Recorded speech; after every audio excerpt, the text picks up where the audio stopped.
Bienvenue dans le Flash Info de ce lundi 15 février 2016. Bonjour à tous. L'Organisation des Nations Unies ONU annonce une nouvelle configuration de sa mission en Côte d'Ivoire. Ce changement progressif fait suite à l'élection présidentielle d'octobre dernier. L'ONU l'a annoncé au cours d'une rencontre avec la ministre ivoirienne de la Solidarité, de la Cohésion sociale et de l'indemnisation des victimes. Mariatou Koné a plaidé pour que l'ONU continue de soutenir les efforts de normalisation de la Côte d'Ivoire. 1000 enseignants ivoiriens vont bénéficier de 2 années de formation continue. Ils vont pouvoir être formés à distance grâce au projet e-learning et pour un coût de 200 millions de nos francs. Le ministère de l'Éducation nationale et l'Agence universitaire de la francophonie ont signé la convention. Rencontre de l'Association des chefs d'établissement et adjoints du secondaire de Côte d'Ivoire à Yamoussoukro. Quelle école ivoirienne pour l'Ivoirien nouveau ou encore quelle contribution de l'école à l'émergence de la Côte d'Ivoire? C'est autour de ces questions que les échanges ont tourné. Reportage. Quelle école pour l'Ivoirien nouveau?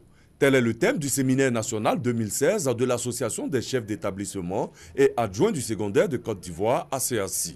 Un thème en rapport avec l'élan d'émergence en cours en Côte d'Ivoire. La vision de son Excellence, Monsieur le Président Alassane Ouattara, qui est de fait de l'école ivoirienne une référence, implique que tous, en l'occurrence acteurs et partenaires, État, collectivités décentralisées, parents d'élèves, corps enseignants, spécialistes de l'éducation, responsables ou gérants d'institutions éducatives doivent agir en synergie de manière pertinente. Prenant la parole, la ministre de l'Éducation nationale, Kandia Kamisoko Kamara, a invité ses gestionnaires de l'école à accompagner pleinement la Côte d'Ivoire vers l'émergence. Dans le contexte de l'émergence projetée en 2020 par le président de la République, son Excellence M. Alassane Ouattara, il apparaît nécessaire pour les gestionnaires des établissements que vous êtes d'être bien formés pour demeurer à la hauteur de vos tâches et surtout pour relever les nombreux défis de notre système éducatif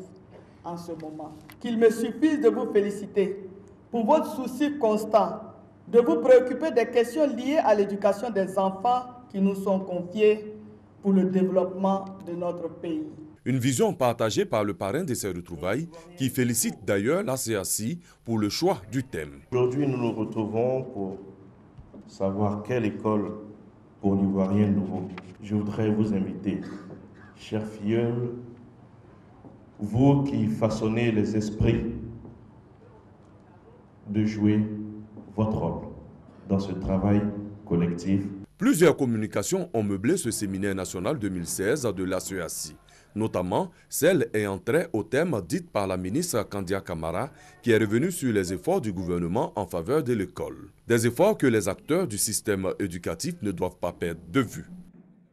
Tout va bien se passer. Zika ne compromettra pas l'organisation des Jeux Olympiques au Brésil.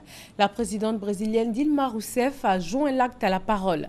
Elle a lancé une campagne contre le virus partout dans le pays. Ce sont près de 220 000 militaires qui ont été déployés pour l'opération. Il s'agit pour elle de sécuriser les Jeux Olympiques de Rio. Ils vont se tenir en août prochain. 6 soldats guinéens de l'opération MINUSMA ont été tués au Mali. Le pays a décrété 3 jours de deuil national. Ce lundi marque donc le premier jour de deuil national en Guinée. Et puis en France, pour finir, la course pour la présidentielle annonce déjà ses couleurs. Jean-François Copé est candidat aux élections primaires. Voilà, merci de rester avec nous sur RTI 1. Plus d'informations à 13 h. Excellente journée à tous.